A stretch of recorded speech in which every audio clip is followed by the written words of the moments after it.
What if the collapse of a nation wasn't announced with headlines or protests, but quietly engineered behind closed doors? What if governments could default on their obligations, restructure debt, and call it reform while the public, the media, and even foreign investors barely notice? This is not a hypothetical. Across history and today, nations have mastered the art of secret default, a method of survival disguised as progress. The consequences are profound. Wealth wiped out, pensions evaporated, and generations left to pay for decisions they didn't make. And yet, most people never learn about it in school. Today, we uncover the hidden mechanics of how nations default quietly, manage perception, and call it reform. National debt is as old as civilization. Mesopotamia, 2000 BCE.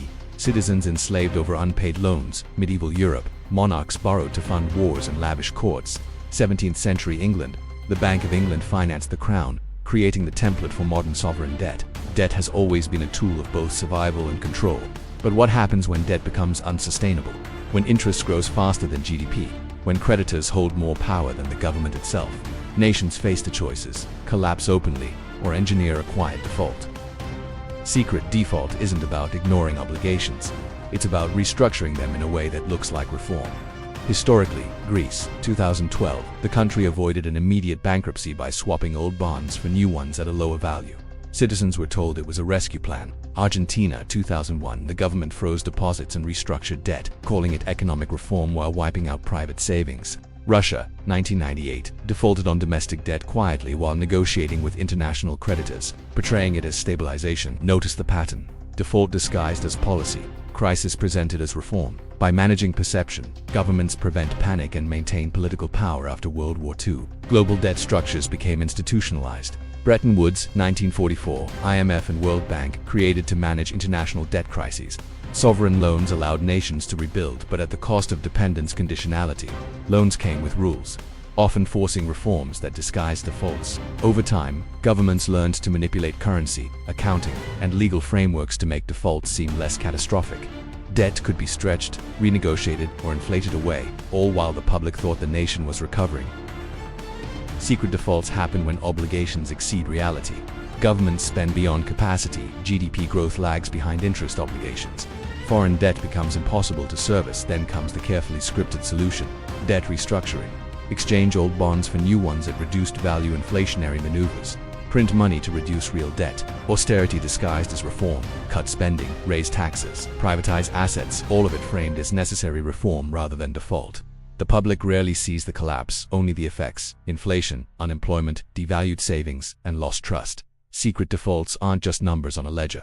Pensioners lose retirement funds, citizens lose confidence in banks and currency, investors lose billions. Often without warning, entire economies stagnate for years. Examples: Greece. Youth unemployment exceeded 50% after the reform programs. Argentina. Millions saw bank deposits frozen.